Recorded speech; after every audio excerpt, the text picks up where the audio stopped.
may matinding paalaala po si former AFP Chief of Staff Hermogenes Esperon, mga kababayan, dito kay General Browner. Siguro, napansin na ni Hermogenes Esperon, mga kababayan, ang tila pagiging bias nitong si General Browner. Kahit na napakarami na ng ating mga kababayan na nanawagan sa kanya na withdraw of support na po kay Bongbong Marcos, katulad na lamang po nung pinakahuling rally ng UPI sa EDSA People Power Monument. Pagkatapos pong magsalita ni Senator Amy Marcos sa rally ng Iglesia ni Cristo at kinumpirma na yung kanyang kapatid, kanyang ading, adik, hindi lang yung kanyang ading, asawa, maging mga anak, gumagamit di umano ng droga.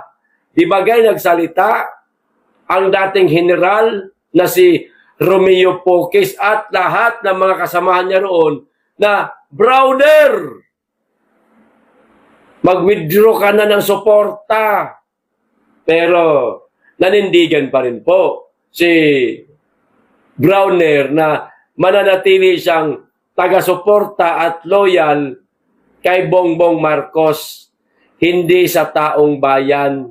Kahit na ang sinisigaw laban sa kanya, kinukutsa na siya, mag-withdraw ka na ng suporta. Talagang ganoon po kalalim ang relasyon ni Browner at ni Bongbong Marcos. O eto na po ang paalala, mga kababayan, ni former AFP Chief of Staff Hermogenes Esperon kay Browner. Aba, nakakahiya o ito, mga kababayan.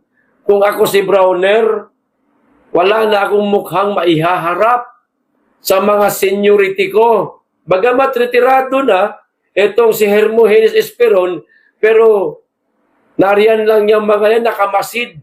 At hindi lang si Esperon, napakarami pang mga general na nakamasid ngayon kay Browner na tila natalian niya yata sa liig ni Bongbong Marcos, mga kababayan. Ano? Nakakahiya ito. Isa kang general na walang young balls kung maituturing, no? Mga kababayan. Oh, ito ang sabi ni Esperon.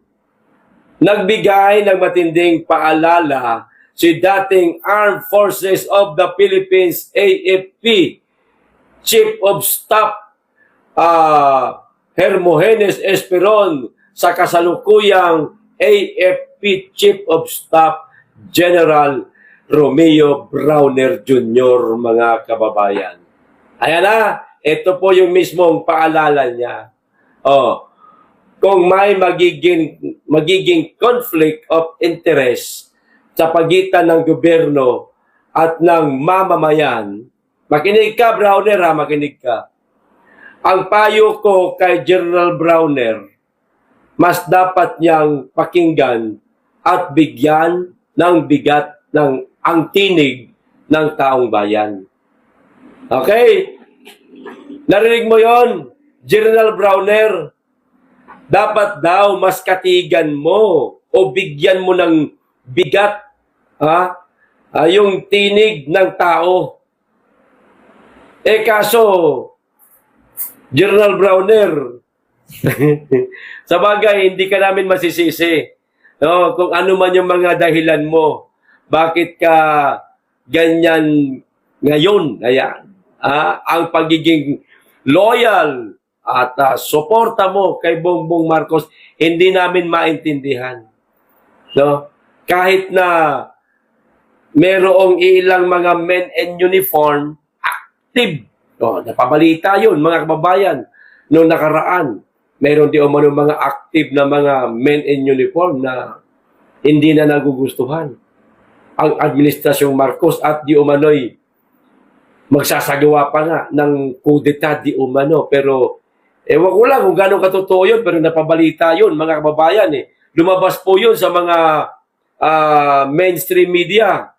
Di ho ba? Pero pilit po nilang itinatanggi. At yun na nga, meron nga daw kakasuhan eh. Ewan ko, kamusta na yun? Di ba? Eh kasi ngayon, ang galawan ni Browner, mga kababayan, akala mo yung nasuhulan ng malaki. Di ba? Parang nabigyan po ng 3 maleta na yung sarili niya na lang yung iniisip niya. Hindi niya na iniisip ang taong bayan na ang sigaw ng karamihan. Browner, ano ba? Oh, ganun ba? Mag-withdraw ka na ng suporta. O, di ba? Karamihan, ganyan ang sinisigaw eh. Pero, bingi-bingihan po si Browner, mga kababayan. Kaya ayan, hindi na po nakatiis si Hermogenes Esperon.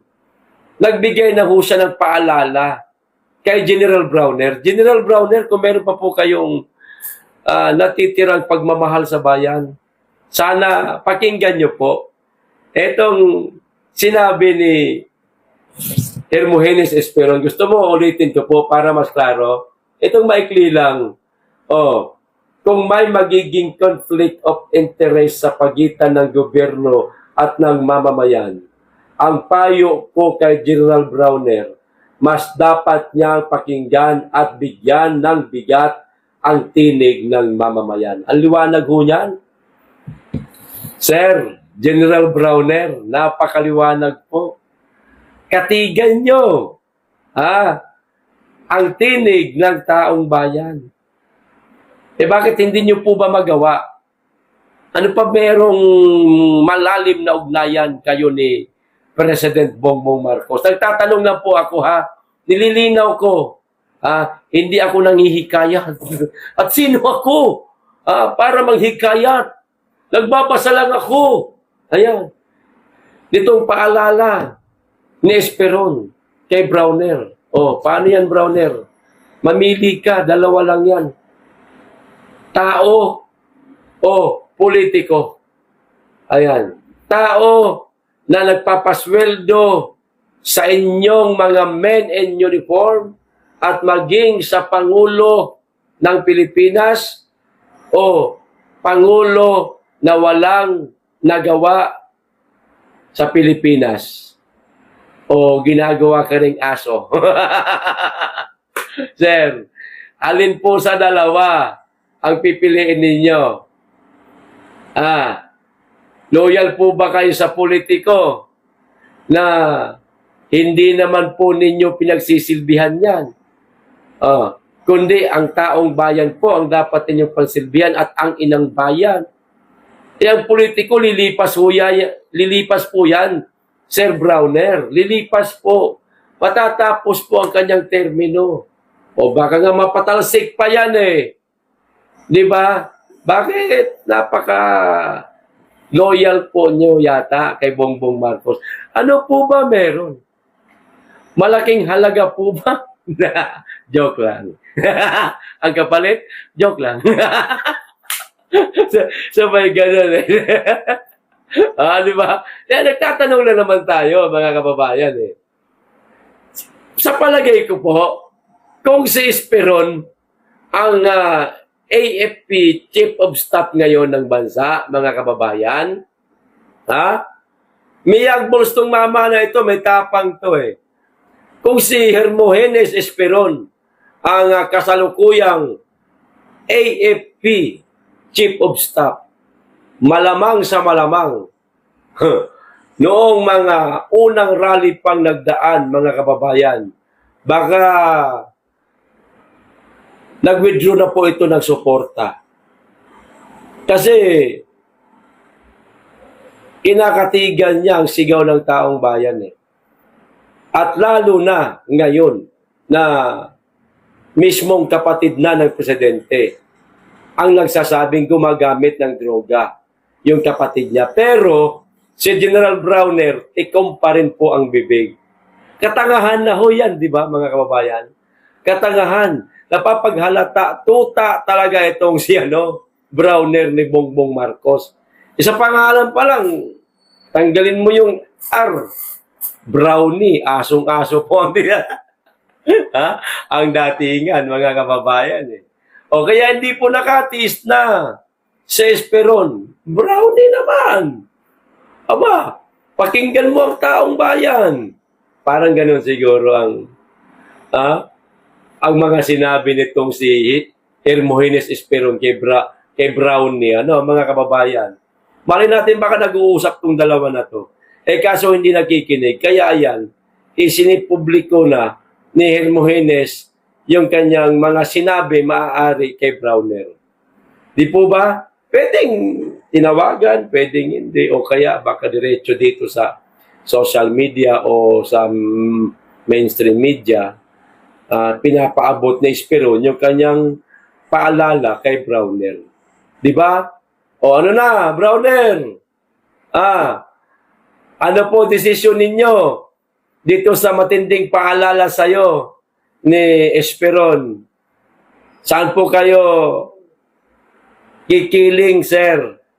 Sa politiko na ibinoto lang natin o sa taong bayan na bumubuhay po sa inyo? Nagpapasweldo sa inyo? Ay sa bagay, hindi na yata taong bayan nagpapasweldo sa inyo eh. Meron na yata mas malaking tao na bumubuhay sa inyo. Hindi kaya, sir? Nagtatanong lang ako. Meron na po ba kayong tinatanggap mula sa mga politiko, sir? Nagtatanong lang po ang tao. Hindi po kami nagpaparatang, ha? Baka i-quote nyo na naman ako sa page ninyo na fake news. Nagtatanong lang po. Huwag po kayo masyado mapagpatol. Bira naman kayo. Pati ba naman kami mga vlogger, pinapatulan nyo? Aba, simpleng tinig lamang naman po ang ginagawa namin. At higit sa lahat, hindi naman namin kayo pinaparatangan na tumanggap kayo ng mali-malitang pera. Nagtatanong lang po eh. Nagtatanong lang eh. Di naman. Di ba, mga kababayan? Si General Browner, baka mapikon niya. Oh, dito